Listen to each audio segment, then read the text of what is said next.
हे guys, जय Mahakal. Welcome to your channel MPRM। आशा करती हूँ कि आप सभी स्वस्थ होंगे, निरंतर अपने एग्जाम की तैयारी कर रहे होंगे। आज हम पढ़ने वाले हैं MPPSC प्री की यूनिट फर्स्ट से उपनिषद को कंप्लीट करेंगे, जो कि हमारे हिस्ट्री का भी टॉपिक है। तो चलिए गाइस, स्टार्ट करते हैं बिना टाइम वेस्ट करते हुए। यदि आप हमारे चैनल पर नए हैं और अभी तक चैनल सब्सक्राइब नहीं किया है तो प्लीज़ गाइस पहले चैनल सब्सक्राइब कीजिए, वीडियो को लाइक कीजिए, कमेंट कीजिए और अपने प्यारे प्यारे फ्रेंड्स के साथ शेयर कीजिए। चलिए स्टार्ट करते हैं। उपनिषद आरण्य का ही एक विशिष्ट भाग होता है उपनिषद। तो हमारे जो आरण्यक है उनका ही क्या है, एक विशिष्ट भाग है उपनिषद।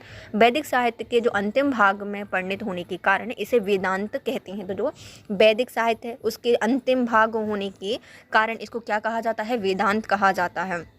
वेदों के दार्शनिक तत्व उपनिषद के सार रूप में प्रकट हुए हैं। जो वेद हैं उनके जो दार्शनिक तत्व हैं वह उपनिषद के सार रूप में प्रकट हुए हैं। उपनिषद वस्तुतः वह आध्यात्मिक मूल स्रोत होता है जिससे ज्ञान विज्ञान की विभिन्न सरिताएं निकलकर मानव मात्र के लौकिक और पारलौकिक कल्याण के लिए प्रवाहित होती हैं। तो जो हमारा उपनिषद है, दार्शनिक तत्व उपनिषद कहलाते हैं जो हमारे वेदों के हैं।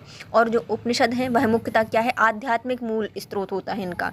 इसमें ज्ञान होता है, विज्ञान की अलग अलग सरिताएं निकलती हैं जो कि मानव मात्र की लौकिक और पारलौकिक कल्याण के लिए प्रवाहित होती हैं। अब आते हैं इस ग्रंथ में ब्रह्म यानी ईश्वरीय सत्ता के स्वभाव एवं आत्मा के बीच अंतः संबंध की दार्शनिक एवं ज्ञानपूर्णक संपूर्ण व्याख्या की गई है। तो जो हमारे ये उपनिषद है इसमें क्या किया गया है, तो ब्रह्म मतलब हमारे जो ईश्वर की सत्ता है उसके स्वभाव का, आत्मा के बीच का अंतः संबंध की जो दार्शनिक एवं जो ज्ञान परक संपूर्ण व्याख्या है वो उपनिषदों में की गई है। उपनिषदों को श्रुति ग्रंथ में शामिल किया जाता है, तो इनको भी सुना जाता है। जो हमारे उपनिषद हैं इनको भी श्रुति ग्रंथों में ही शामिल किया जाता है। ऐसा कहा जाता है कि उपनिषद ही सभी भारतीय दर्शनों की जड़ें हैं। तो जो हमारे भारत में जितने भी दर्शन चल रहे हैं उनकी सबसे मूल जड़ें क्या होती हैं, उपनिषद होती हैं।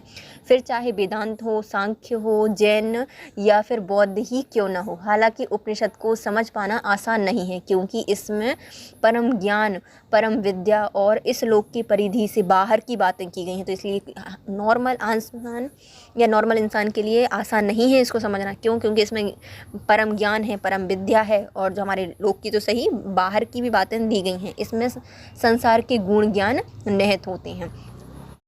उप प्लस नी प्लस सद धातु से उपनिषद शब्द निष्पन्न हुआ है, जिसका अर्थ होता है गुरु के समीप बैठकर अपने अज्ञान रूपी अंधकार को दूर करते हुए ब्रह्म विद्या रूपी प्रकाश को प्राप्त करना। समस्त भारतीय दर्शनों का मूल स्रोत उपनिषद है। उपनिषद देववाणी संस्कृत में लिखे गए हैं और इनकी भाषा शैली भी गद्य और पद्य दोनों ही रूपों में होती है।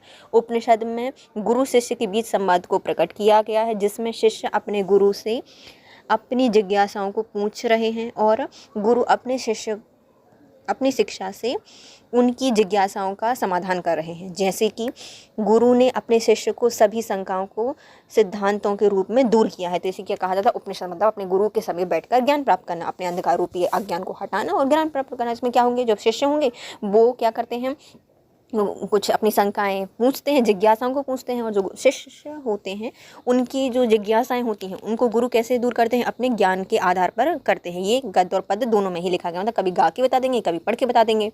उपनिषदों की संख्या देखते हैं। मूल रूप से उपनिषदों की संख्या 108 है। हमारे जो माला करते हैं उसमें भी 108 मोती होते हैं, वैसे ही जो उपनिषद हैं उनमें भी 108 संख्या है। इनमें अलग अलग काल खंड के रूप में इनको वर्गीकृत किया गया है। जैसे कि ऋग्वेद में 10 उपनिषद हैं, शुक्ल यजुर्वेदीय 19 उपनिषद हैं, कृष्ण यजुर्वेदीय 32 उपनिषद हैं, सामवेदीय हैं 16 उपनिषद और अथर्ववेदीय हैं 31 उपनिषद। मतलब जो हमारे पूरे उपनिषद हैं 108 हो गए, लेकिन इनको उनके कालखंड के रूप में अलग अलग वर्गीकृत किया गया। सबसे पहले आता ऋग्वेद। तो ऋग्वेद में 10 मंडल थे तो 10 उपनिषद ही बना दिए, तो 10 उपनिषद हैं किसके, ऋग्वेद के। फिर आता है यजुर्वेद को हमने 2 भागों में बांटा था, एक शुक्ल यजुर्वेद और कृष्ण यजुर्वेद। तो जो हमारे कृष्ण यजुर्वेद है तो 32 हैं हमारे कृष्ण यजुर्वेद के और जो 19 हैं हमारे शुक्ल यजुर्वेद के। शुक्ल यजुर्वेद के हैं 19। फिर आते हैं हमारे सामवेदीय। तो साम को क्या कहा जाता है, गाया जाता है। 16 श्रृंगार करके गाएंगे तो 16 उपनिषद बन गए क्या, सामवेदी में। फिर आता है अथर्ववेद। अथर्ववेद में है 31 उपनिषद दिए गए हैं अथर्ववेद में। कुछ उपनिषद भी हैं जैसे कि जो हमने पढ़े होंगे, ईशावास्य उपनिषद, मुंडक उपनिषद, तैत्तिरीय उपनिषद, मंडूक उपनिषद, प्रश्नो उपनिषद, छंदोपनिषद, कनोपनिषद, बृहदारण्य उपनिषद और श्वेताक्षर। ये सब क्या होते हैं? प्रमुख उपवेद, मतलब हमारे जो उपनिषद हैं उनके बारे में दिया गया है। उपनिषदों की संख्या में पर्याप्त मतभेद रहते हैं, कोई बोलता है इतने हैं, कोई कहता है इतने हैं, तो इनकी हमेशा मतभेद चलते रहते हैं। इनकी संख्या 108 मानी जाती है। हालांकि 108 उपनिषद में से 10 उपनिषदों को प्रमुख माना जाता है। इनमें से ईश, केन, कंठ, प्रश्न, मुंडुक, मांडुक, तैत्तिरीय, ऐत्रेय, छंदोग और बृहदारण्यक शामिल किए जाते हैं। जो हमारे 10 उपनिषद हैं वो सबसे प्रमुख माने जाते हैं और इनकी संख्या कितनी है? 108 मानी जाती है। इनमें से 10 कौन कौन से हैं? तो पहले आता है ईश, केन, कंठ, प्रश्न, मुंडुक, मांडुक्य, तैत्तिरीय, ऐत्रेय और छंदोग और बृहदारण्यक।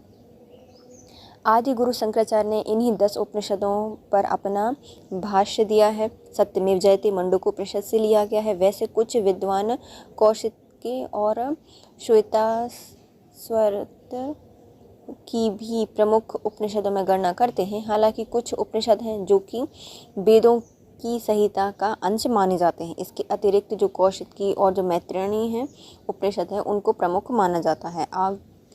शंकराचार्य जी ने प्रसिद्ध उपनिषद पर अपना महत्वपूर्ण भाष्य दिया है। ब्राह्मण और आरण्य की तरह उपनिषद भी विभिन्न वेदों से समृद्ध होती हैं। अब आता है हमारे उपनिषदों की रचना काल क्या है। तो भारत अपनी प्राचीन एवं समृद्धशाली महान सभ्यता के लिए जाना जाता है। इसका मुख्य कारण है कि भारत अपने ज्ञान के कारण ही अन्य सभ्यताओं से ऊपर रहा है।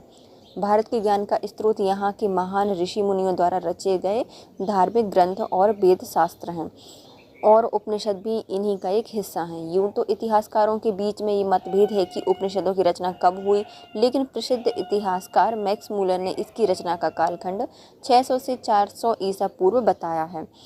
यही श्री राधा कृष्ण के मतानुसार इसका रचना काल 6ठी शताब्दी ईसा पूर्व माना जाता है। यह सवाल आता है कि उपनिषदों की रचना कैसे हुई, इनकी उत्पत्ति के कारण क्या हैं। यदि इस पर हम नज़र डालें तो यह ज्ञात होता है कि प्राचीन उपनिषदों में धार्मिक यानी दार्शनिक चिंतन अधिक होता है, क्योंकि उपनिषदों की रचना हमारे ऋषि मुनियों के द्वारा की गई है और सदियों की मेहनत का ये परिणाम है। इसमें सृष्टि के उद्गम और इसकी रचना के संबंध में गहन चिंतन एवं स्वयंभूत कल्पना से उपजे रूपांकन को विविध बिंदुओं और प्रतीकों के माध्यम से प्रस्तुत करने का प्रयत्न किया गया है। संक्षेप में कहा जाए तो संसार के गुण, ज्ञान और प्रत्यक्ष प्राकृतिक शक्तियों के स्वरूप को समझने के लिए तथा लोगों को उनकी वास्तविक मर्म को समझने के लिए हमारे ऋषि मुनियों की उनकी रचना की थी। अब आते हैं उपनिषद काल के पहले वैदिक युग। तो वैदिक युग सांसारिक आनंद उपभोग का युग था। मानव मन की निरंतरता, पवित्रता, भावुकता, भोलेपन और निष्पापता का युग था। जीवन को संपूर्ण अलहड़पन से जीना ही इस काल के लोगों का प्रिय एवं श्रेय था। कुल मिलाकर वैदिक काल के जो लोग थे उनका जीवन प्रफुल्लित, अलहड़मय, सुखकांक्षी, आशावादी और जिजीविषापूर्ण था। इसमें विषाद, पाप, कष्टमय जीवन की विचार की छाया नहीं थी। नरक और उसमें मिलने वाली यातनाओं की कल्पना तक नहीं की गई थी। कर्म को यज्ञ और यज्ञ को ही कर्म माना जाता था और उसी से सभी सुखों की प्राप्ति एवं संकटों का निवारण हो जाने की अवधारणा थी। यह जीवन शैली दीर्घ काल तक चलती रही, पर ऐसा कब तक चलेगा? एक न एक दिन तो मनुष्य के अनंत जिज्ञासु मन में यह प्रश्न उठता ही होगा कि प्रकृति की इस विशाल रंगभूमि के पीछे सूत्रधार कौन है, इसका सृष्टा निर्माता कौन है, इसका उद्गम कहाँ है और कौन है, कहाँ से आए हैं, यह सृष्टि अत्यंत कहाँ जाएगी, हमारा क्या होगा। सनन सनन ये प्रश्न अंकुरित हुए और फिर शुरू हुई इन सब के उत्तर खोजने की ललक और जिज्ञासु मन की अनंत खोज यात्रा। उपनिषद कालीन विचारों का उदय कैसे हुआ? ऐसा नहीं है कि आत्मा, पुनर्जन्म, कर्मफल बाद के विषय में वैदिक ऋषियों ने कभी कुछ सोचा ही नहीं। ऐसा भी नहीं है कि इस जीवन के बाद आने वाले जीवन के बारे में इसका कोई ज्ञान नहीं था। ऋषियों ने यदा कदा इस विषय पर विचार किए थे। इसके बीज वेदों में यंत्र तंत्र मिलते हैं, परंतु यह केवल विचार मात्र था। कोई चिंतन या भय नहीं था। आत्मा शरीर से भिन्न तत्व है और यह जीवन की समाप्ति के बाद यह परलोक को जाती है। इस सिद्धांत का आभास वैदिक ऋचाओं में मिलता अवश्य है, परंतु संसार में आत्मा का आवागमन क्यों होता है? इसकी रचना में वैदिक ऋषि प्रवृत्त नहीं हुए थे। अब आते हैं उपनिषद का उद्देश्य क्या है, क्यों लिखे गए हैं उपनिषद। तो उपनिषद का वास्तविक उद्देश्य मनुष्य के आत्मिक ज्ञान को बढ़ाना है और इसी से प्रेरित होकर भारतीय दर्शन की लगभग सभी शाखाएं उपनिषदों से मेल खाती भी हैं। मनुष्य को अपने जीवन का वास्तविक ज्ञान हो, वह जान सके कि उसका जन्म किस उद्देश्य हुआ है, उसके मन में उठने वाली सारी जिज्ञासाएं शांत हो जाएं, मनुष्य जीवन मृत्यु के इस वास्तविक चक्र को समझ सके। इसी उद्देश्य के निमित्त उपनिषदों की रचना की गई। तो उपनिषद क्यों बनाए गए हैं? जो आत्मीय ज्ञान है मनुष्य का, उसको बढ़ाने के लिए। भारतीय दर्शन को जितनी भी शाखाएं हैं भारतीय दर्शन की, वो सब उपनिषदों से ही मानी जाती हैं। वास्तविक ज्ञान होता है हमें से जीवन सा, और जन्म मृत्यु, जीवन चक्र, ये सभी, और जो हमारी जिज्ञासाएं हैं उनके वो सभी शांत करने वाले कारण तथ्य कहाँ पर होते हैं? उपनिषद में होते हैं। अब आते हैं उपनिषद की भाषा शैली क्या है। तो उपनिषद की भाषा देववाणी संस्कृत है। इस देव भाषा के साथ भावों का बड़ी सहजता के साथ सामंजस्य हुआ है। तो जो हमारी उपनिषदों की भाषा है वो कैसी है? संस्कृत भाषा या फिर देववाणी है। ऋषियों की सहज और गहन अनुभूतियों को अभिव्यक्त करने में इस भाषा ने गागर में सागर भरने जैसा कार्य किया है। इन ऋषियों ने अपने ज्ञान को क्लिष्ट, आडंबरपूर्ण, अरुण गुण बनाकर अध्येता पर सौंपने का किंचित भी प्रयास नहीं किया है। इन्होंने अपने अनुभवजन ज्ञान को अत्यंत सहज रूप से तर्कसम्मत, समीक्षात्मक, कथोपकथन, उदाहरण और समय अनुसार उपयोग करते हुए अपने भावों को सहज ही बोधगम्य बनाने का उन्हें प्रयास किया है। तो इन्होंने बहुत ज़्यादा उसमें क्लिष्टता नहीं डाली, गुण नहीं बनाए, मतलब ऐसे कि इंसानों को समझ में नहीं आए, बल्कि इसको अच्छे से तर्कसम्मत, समीक्षात्मक, कथोपकथन, उदाहरण और समय अनुसार उपयोग करते हुए इसको सहज भावों में लिखा है। अब आते हैं उपनिषद का महत्व क्या है। उपनिषदों के वास्तविक महत्व को यदि समझना है तो इन्हें पढ़ना ही बेहतर तरीके से समझा जा सकता है। वास्तव में उपनिषदों के ज्ञान का भंडार है। इनमें ज्ञान से आत्मा का परमात्मा से साक्षात्कार होना संभव है। यह मनुष्य को उनके जीवन के वास्तविक मर्म से परिचित करवाने में सहायक होते हैं। शास्त्रों के अनुसार ऐसा कहा जा सकता है कि 84 लाख योनि की नैया पार करने के बाद हमें यह मनुष्य जीवन प्राप्त होता है, लेकिन बावजूद इसकी मर्म को समझने का प्रयास नहीं करते, और इसका कारण मात्र एक है, सत्य का ज्ञान न होना या उसकी कमी होना। यदि मनुष्य को मोक्ष प्राप्त करना है तो वह ज्ञान उपनिषद में है। प्रमुख उपनिषदों का परिचय देखते हैं। तो प्रमुख उपनिषद हमने 10 बताए थे। कौन कौन से हैं? पहला आता है अपना ईशोपनिषद। तो इसमें शुक्ल यजुर्वेद संहिता के 40वें अध्याय के कुल 18 मंत्र ही ईशोपनिषद के नाम से विख्यात हैं। तो ईशा जो हैं वो मतलब ईशोपनिषद मतलब ईश्वर से रिलेटेड कुछ होगा तो ईश्वर के लिए करते हैं अपन यज्ञ। तो जो शुक्ल यजुर्वेद है उसके जो 40वां अध्याय है उसके 18 मंत्र हमने ईशोपनिषद में लिए गए हैं। फिर उन्हीं को 18 मंत्रों को ही क्या कहा जाता है? ईशोपनिषद कहा जाता है। इसके प्रथम 2 शब्द ईशोभाष्यम या ईशोपानिषद प्रचलित है। निष्काम कर्म, अद्वैत भावना इस उपनिषद का प्रतिपाद्य विषय है। तो जो हमारा ईशो उपनिषद है इसके जो प्रथम 2 शब्द हैं क्या है? तो ईशोभाष्यम, इसका प्रचलन हुआ है क्यों जाना जाता है? तो ईशोभाष्यम ये जाना जाता है निष्काम और अद्वैत भावना के द्वारा प्रतिपाद्य विषय को प्रतिपादित करता है। यह उपनिषद गीता के कर्मयोग का आधार है। यह उपनिषद ज्ञान, कर्म, उपासना का अनुपम उदाहरण प्रस्तुत करती है तथा इसे महत्वपूर्ण दार्शनिक ग्रंथ माना गया है। उपनिषद में यह प्राचीनतम उपनिषद है। तो जो हमारे जितने भी उपनिषद हैं इसमें क्या है कि इसमें ज्ञान है, कर्म है, उपासना है, उसका उदाहरण प्रस्तुत किया गया है। यह दार्शनिक ग्रंथ है और यह सबसे प्राचीनतम उपनिषद माना जाता है। फिर आते हैं केनोपनिषद, केनिषित, पातित इत्यादि मंत्र के प्रथम शब्द के आधार पर इनका नाम केनोपनिषद पड़ा है। इस उपनिषद के 4 खंड हैं। प्रथम खंड में उपास्य ब्रह्म के रहस्यमय रूप की विवेचना की गई है। तृतीय और चौथे खंड में उमा हेमवती के सुमधुर अध्ययन के माध्यम से परम ब्रह्म की सर्वशक्ति और देवताओं की अल्प शक्ति का व्याख्यान किया गया है। तो जो हमारा केनोपनिषद है, केनो क्या बोलेंगे, केनो तो केनिष्ठ पातित इत्यादि मंत्र जो प्रथम शब्द का प्रयोग किया गया है, इसमें जो केनोपनिषद इसका नाम पड़ा है, इसी के कारण पड़ा है ना। इस उपनिषद में कितने खंड हैं? 4 खंड हैं। तो प्रथम खंड में जो हमारे ब्रह्म है उसके रहस्य की विवेचना की गई, मतलब किससे कहेंगे, केनो किनको कहना है, तो ब्रह्म को कहना है। तो पहला ब्रह्म के रहस्यमय रूप की विवेचना की गई है। तीसरा और जो चौथा खंड है, इसमें उपमा हेमवती के जो समुद्र आख्यान है, इनके माध्यम से परम ब्रह्म की सर्वशक्ति देवताओं की अल्प शक्ति का व्याख्यान किया गया है। अब आते हैं हमारे कठोपनिषद।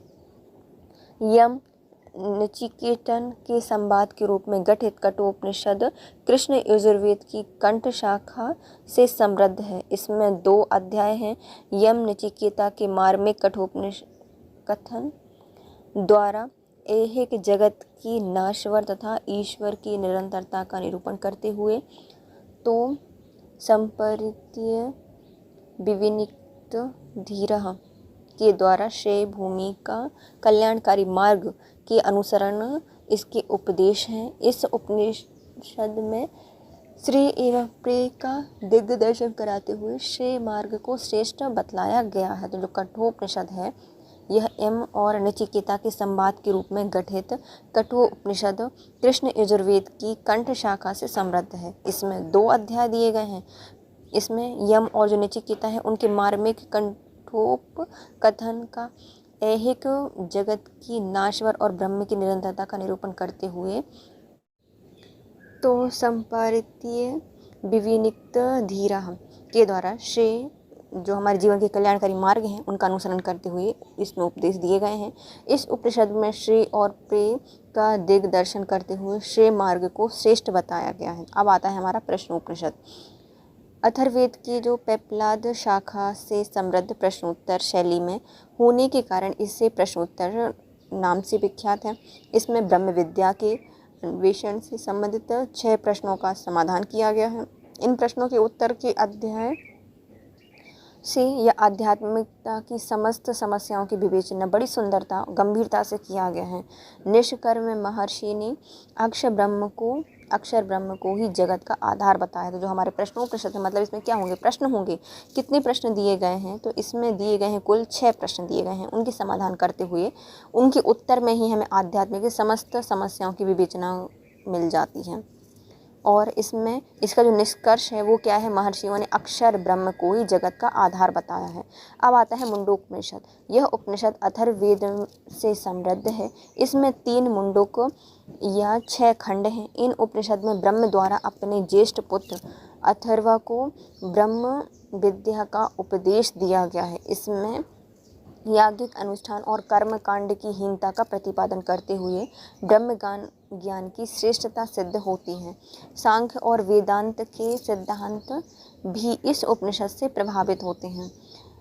द्वैतवाद का प्रसिद्ध वाक्य है, द्वा संपूर्णा संयुजा सखाया, अर्थात आत्मा और परमात्मा रूपी 2 सुंदर पक्षी परस्पर संख्य भाव से संपक्त हैं।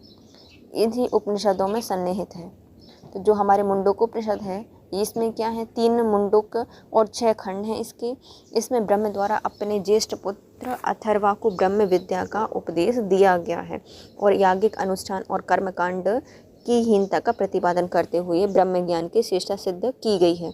इसमें सांख्य और वेदांत के सिद्धांत भी इस उपनिषद से प्रभावित हैं। द्वैतवाद का प्रसिद्ध वाक्य अर्थात आत्मा परमात्मा रूपी 2 सुंदर पक्षी परस्पर सांख्य भाव में संपृक्त हैं, इस उपनिषद में ये दिया गया है। अब आता है हमारा मुंडकोपनिषद। इस उपनिषद में 12 खंड या वाक्य हैं। इसमें ओमकार और आत्मा का बड़ा ही तार्किक विवेचन प्रस्तुत किया गया है। ओमकार की जो मार्मिक व्याख्या का श्रेय इसी उपनिषद को प्राप्त है। इसके अतिरिक्त चैतन्य की 4 अवस्थाएं, जागृत, स्वप्न, सुषुप्ति और चैतन्य का भी विशद विवेचन इसमें किया गया है। इस उपनिषद में आत्मा के विभिन्न रूपों का भी वर्णन किया गया है। तो जो मुंडक उपनिषद है, तो हमारे माइंड में क्या चलता रहता है, हमेशा चिंतन। हमारा माइंड हमेशा कभी स्वप्न में चला जाता है, कभी जागृत हो जाता है, कभी सुषुप्ति में हो जाता है। तो जो मुंडकोपनिषद है, इसमें 12 खंड दिए गए हैं या वाक्य हैं। इसमें जो ओमकार, जो आत्मा का बड़ा ही जो तार्किक वर्णन किया गया है, उसको बड़ी ही अच्छे तरीके से विवेचन किया गया है। ओमकार का जो मार्मिक व्याख्या का श्रेय उपनिषद को ही प्राप्त होता है। इसमें हमें अपने जो चैतन्य की 4 अवस्थाएं कौन कौन सी हैं, जागृत, स्वप्न, सुषुप्ति और चैतन्य की सभी विषाद विवेचनाएं हमें इसमें देखने को मिलती हैं। अब आते हैं हमारे तैत्तिरीय उपनिषद। यह उपनिषद तैत्तिरीय आरण्य के 7म, 8म और 9म खंडों का अंश है। इस उपनिषद को शिक्षावल्ली, ब्रह्मवल्ली और भृगुवल्ली के नाम से त्रिधा विभक्त किया गया है। इसमें ब्रह्म विद्या, चित्त शुद्ध, गुरु कृपा, उपासना प्रकार, शिष्य आचार संबंधी शिष्टाचार, शिक्षा के उच्च आदर्शों का विवेचन किया गया है। इस उपनिषद में आचार्य का अपने शिष्य को दिए गए अनुशासनात्मक उपदेशों का विशद वर्णन किया गया। जो तैत्तिरीय उपनिषद है, तो इसमें क्या किया गया, जो हमारे आरण्य के 7म और 8म और जो 9म खंड है, उनका अंश है। जो तैत्तिरीय है, आरण्य है, उससे बना है हमारा तैत्तिरीय उपनिषद, और उसके भी कौन कौन से 7म, 8म और 9वें खंड से बना है। इस उपनिषद को शिक्षावल्ली शिक्षा देगा, ब्रह्मवल्ली ब्रह्म को जानेगा, और भृगुवल्ली मतलब ऋषियों से संबंधित एक नाम से त्रिधा विभक्त किया गया है। इसमें ब्रह्म विद्या, चित्त शुद्ध, गुरु कृपा, उपासना प्रकार, शिष्य आचार संबंधी शिष्टाचार और शिक्षा के उच्च आदर्शों का विवेचन इसके अंतर्गत किया गया है। इसमें कुछ अनुशासनात्मक जो उपदेश हैं वो भी इसमें दिए गए हैं तैत्तिरीय उपनिषद में। फिर आता है ऐत्रेय उपनिषद। ऐत्रायण के जो द्वितीय आरण्य के 4थे, 5म और 6ठ अध्याय है, इसका नाम ही ऐत्रेय उपनिषद है। इस उपनिषद में 3 अध्याय हैं। प्रथम अध्याय में 3, द्वितीय में 1 और तृतीय में 1 खंड है। इस उपनिषद में सृष्टि तत्व का हृदय स्पर्शी वर्णन किया गया है। मानव शरीर को परमात्मा की प्राप्ति का सर्वाधिक महत्वपूर्ण साधन स्वीकार किया गया है। इसमें गुरु कृपा को ही ईश्वर साक्षात्कार के लिए विशेष साधन निरूपित किया गया है। प्रज्ञान या फिर ब्रह्म ज्ञान की भी इस उपनिषद में विशेष महिमा प्रदर्शित की गई है। इस उपनिषद में आदर्शवाद का सफल प्रतिपादक रहा है। तो जो ऐत्रेय उपनिषद है, ऐत्रायण के जो द्वितीय आरण्य है, इसका 4था, 5म और 6ठ अध्याय का नाम ही ऐत्रेय उपनिषद है। इस उपनिषद में 3 अध्याय हैं। प्रथम अध्याय में 3, द्वितीय में 1 और तृतीय में 1 खंड है। उपनिषद में सृष्टि तत्व का हृदय स्पर्शी वर्णन है। मानव शरीर को परमात्मा की प्राप्ति का सर्वाधिक महत्वपूर्ण साधन स्वीकार किया गया है। इसमें गुरु कृपा को ईश्वर साक्षात्कार के लिए विशेष साधन निरूपित किया गया है। प्रज्ञान ब्रह्म ज्ञान की भी इस उपनिषद में विशेष महिमा प्रदर्शित की गई है। उपनिषद आदर्शवाद का सफल प्रतिपादक है। अब आता है हमारा छंदोग्य उपनिषद। यह उपनिषद सामवेद से संबंधित है। मतलब हमारे छंद हैं किस में होंगे, सामवेद में जो गाए जा सकते हैं, तो यह सामवेद से संबंधित है। अपनी प्राचीनता, गंभीरता और ब्रह्म ज्ञान विवेचन की दृष्टि से समस्त उपनिषद प्रमुख माने जाते हैं। तो सबसे प्रमुख क्यों है ये, क्योंकि इसमें प्राचीनता है, गंभीरता है और ब्रह्म ज्ञान इसमें दिया गया है। इसमें 8 अध्याय हैं। प्रथम अध्याय में अनेक विधाएं जो कि आध्यात्मिक विषय, ओमकार आदि विषय इसमें गुण स्वरूप का निरूपण करती हैं। द्वितीय अध्याय में भौतिक स्वार्थ पूर्ति के निर्मित योग अनुष्ठान और समगान करने वाले व्यक्तियों का मार्मिक व्यंग है। तृतीय अध्याय में सूर्य की उपासना और गायत्री मंत्र का तात्विक वर्णन किया गया है। चतुर्थ अध्याय में ऋक् ऋषि का दार्शनिक और सतकाम जवाल ऋषि द्वारा ब्रह्म ज्ञान की प्राप्ति का विस्तृत एवं रोचक वर्णन किया गया है। पंचम अध्याय में क्या है, यज्ञ के दार्शनिक सिद्धांतों का तथा केकय अश्वपति की सृष्टि विषयक तत्वों का निरूपण किया गया है। और षष्ठम अध्याय में उपनिषद का जो सर्वाधिक प्रभावशाली अंश है, इसमें महर्षि आरुणि के अद्वैत प्रतिपादक सिद्धांतों की रोचक व्याख्या की गई है। सप्तम अध्याय में सनत कुमार और नारद के माध्यम से जो ब्रह्म विद्या कहाँ गया, हाँ, जो नारद के माध्यम से जो आत्मविद्या की प्राप्ति के सिद्धांत का निरूपण किया गया है। अंतिम जो अष्टम अध्याय है, इसमें इंद्र विरोचन की आत्मज्ञान जिज्ञासा विषयक कथन से समृद्ध है। इस उपनिषद के अंतिम तीनों अध्याय आध्यात्म ज्ञान की दृष्टि से अत्यंत महत्वपूर्ण है। तो देखो हम देखते हैं क्या, हमारे छंदोगोपनिषद, छंद मतलब गाए जाने वाले, तो सामवेद से इसको महत्व मतलब माना जाता है कि उससे संबंधित है। ये इतना महत्वपूर्ण क्यों है? क्योंकि इसमें गंभीरता है, प्राचीनता है, ब्रह्म ज्ञान की विवेचना की गई है। इसमें 8 अध्याय हैं, तो हम 8 अध्याय को करेंगे ट्रिक से याद। पहला हमारा है, इसमें अनेक विधाएं दी गई हैं, तो आध्यात्म विषय ओमकार आदि विषय का गुण स्वरूप इसमें निरूपित किया गया। तो एक से पहला तो हमारा एक ही शब्द मतलब ओम जो है वो सभी मंत्रों का एक मूल तत्व है ना, देख सकते हैं पर। तो एक मतलब क्या है? ओमकार। ओमकार का इसमें वर्णन किया गया है। फिर आता है दूसरे अध्याय में भौतिक स्वार्थ पूर्ति के निमित्त जो योग स्थान है, समागम है, उसके बारे में व्यक्तियों के मार्मिक व्यंग दिए गए हैं। तो अब हमें ओमकार एक हो गया, लेकिन हमको पाना है तो हमें क्या करना पड़ेगा? यज्ञ वगैरह करने पड़ेंगे, बहुत सारे अनुष्ठान करने पड़ेंगे, तो उनका वर्णन किया गया है दूसरे में।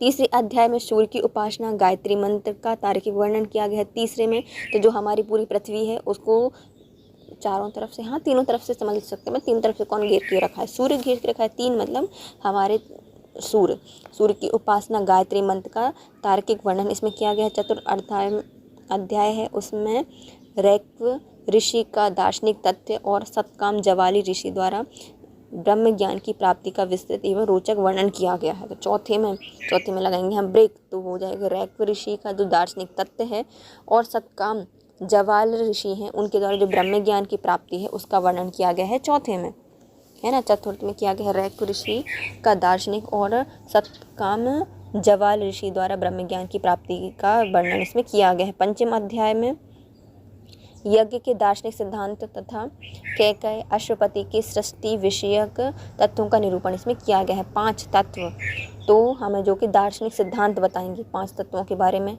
जानकारी कौन देगा? हमारे 5 तत्व देंगे।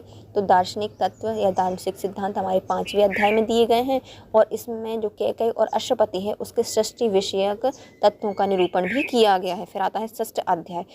यह उपनिषद का जो सर्वाधिक प्रभावशाली अंश है, इसमें महर्षि आरुणि के अद्वैत प्रतिपादक सिद्धांतों की रोचक व्याख्या की गई है। तो हमारे षष्ठम में क्या दिया गया है? सबसे प्रभावशाली अंश है, श्रेष्ठ है।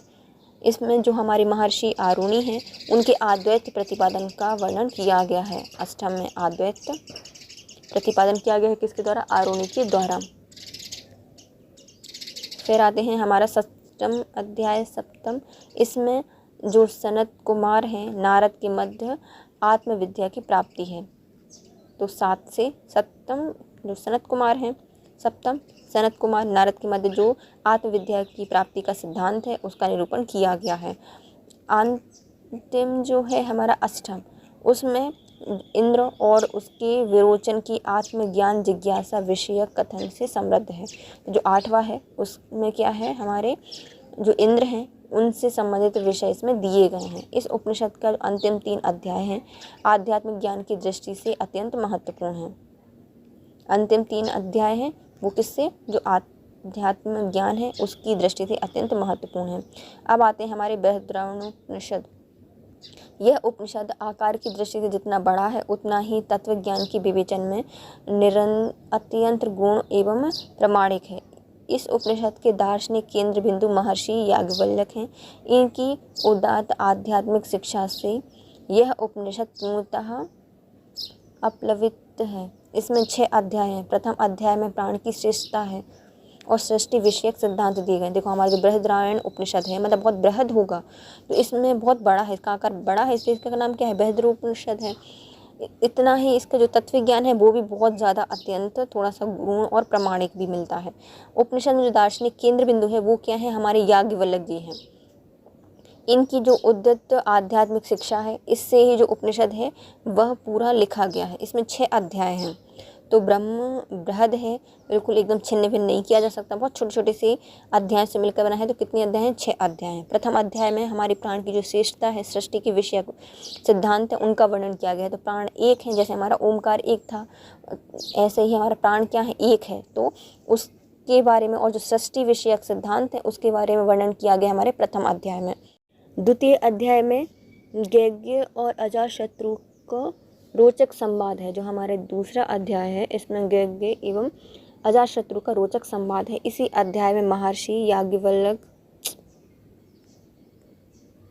का सुंदर जो याज्ञवल्क्य जी हैं उनके द्वारा अपने भार्या मैत्री को दिव्य दार्शनिक संदेश देने का वर्णन किया गया है।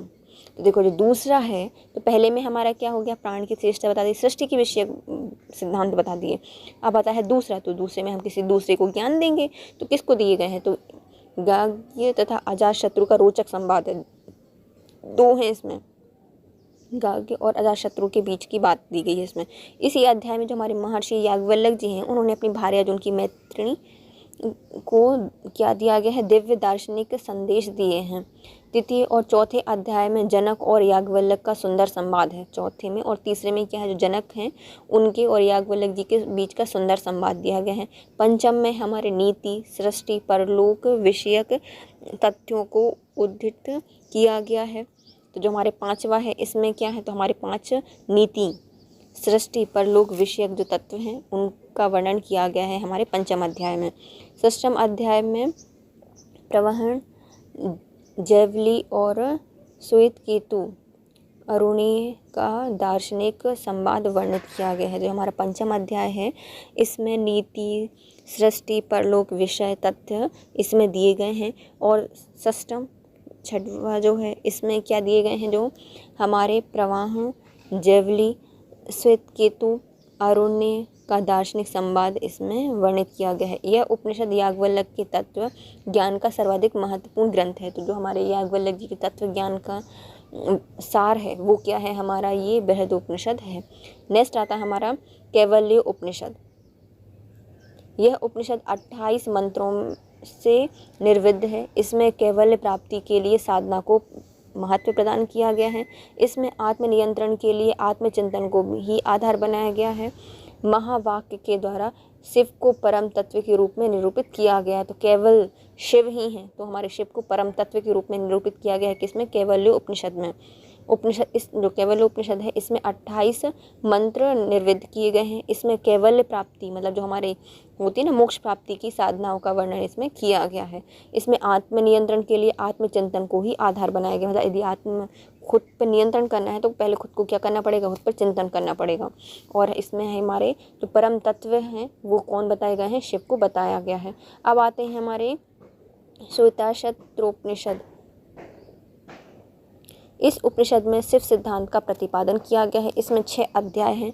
शिव मत के अतिरिक्त योग, गुरु भक्ति का विवेचन किया गया है। गुरु भक्ति को देव भक्ति का ही रूप माना गया है। भक्ति तत्व का बहुत ही मार्मिक ढंग से वर्णन किया गया है। श्वेतोपनिषद, यह उपनिषद शैव सिद्धांत का प्रतिपादन करता है। तो हमारे शिव कैसे हैं, बिल्कुल एकदम साफ श्वेत सफ़ेद दिखते हैं ना, कर्पूर गौरम, तो कपूर के जैसे गोरे हैं। तो क्या है, श्वेतोपनिषद में जो हमारे शैव हैं उनके सिद्धांतों का प्रतिपादन किया गया है। यह 6 अध्याय हैं। इसकी भी 6 अध्याय थे। जो हमारा बृहदोपनिषद था उसके भी 6 अध्याय थे। जो हमारा श्वेताश्वत है उसके भी 6 अध्याय बताए गए हैं। शैव मत के अतिरिक्त जो योग है, गुरु भक्ति है, उसका विवेचन किया गया। तो हमारे शिव हमें क्या सिखाते हैं, योग सिखाते हैं, और वो भी हम अपने गुरु से सीखते हैं। तो गुरु भक्ति का विवेचन भी इसी में किया गया है। गुरु भक्ति को देव भक्ति का ही रूप माना गया, मतलब तुम गुरु की भक्ति कर रहे हो तो भगवान की भक्ति के बराबर ही माना गया है। भक्ति तत्व का जो बहुत ही मार्मिक ढंग से वर्णन इसी में किया गया है। अब आते हैं वेद और उनसे संबंधित उपनिषद। तो वेद कौन कौन से, हमारे 4 वेद हैं, उनके उपनिषद भी दिए गए हैं। तो पहला आता है हमारा ऋग्वेद। इसका जो उपनिषद है उसका नाम है हमारा ऐत्रेय उपनिषद। ऐत्रेय उपनिषद मतलब ऋग्वेद से संबंधित है ऐत्रेय उपनिषद। फिर आता है यजुर्वेद। इसका उपनिषद है बृहद्रण्योपनिषद। बृहद्रण्योपनिषद यजुर्वेद से संबंधित है। फिर आता है शुक्ल यजुर्वेद। इसमें ईशा उपनिषद है। तो शुक्ल हमारे शुभ हैं, यज्ञ किसके कारण, ईशो मतलब ईश्वर के कारण। ईशोपनिषद हमारे शुक्ल यजुर्वेद से संबंधित है। कृष्ण यजुर्वेद से संबंधित है हमारे तैत्तिरीय उपनिषद और कठोपनिषद। जो हमारे कृष्ण हैं उनको समझना थोड़ा सा टेढ़ा काम है, कठिन काम है ना, तो तैत्तिरीय उपनिषद और कठोपनिषद ये हमारे कृष्ण यजुर्वेद से संबंधित हैं। नेक्स्ट आता है हमारा सामवेद, इसमें है वाशकल उपनिषद, छंदोग उपनिषद और केनोप उपनिषद। तो सामवेद मतलब संगीत से संबंधित है, तो इसमें बजाई जाती है बांसुरी, तो आ जाता है पहले भास्कर उपनिषद। इसमें गाए जाते हैं छंद, तो छंदोपनिषद, और किसी को सुनाए जाते हैं तो कैनोपनिषद। तो सामवेद के हैं 3, वाशकल उपनिषद, छंदोगोपनिषद और कैनोपनिषद। फिर आता है हमारा अथर्ववेद। अथर्ववेद में है मंडूकोपनिषद, प्रश्नोपनिषद और मांडुक्योपनिषद। मांडुक्य और प्रश्नोपनिषद, ये सब क्या है, अथर्ववेद से संबंधित हैं। ये हम इसके साथ हमारे सारे उपनिषद होते हैं complete guys. If you like my video please share, subscribe and comment. Thank you so much guys, have a nice day. कल हम पढ़ेंगे आरण्यक। तब तक के लिए बाय।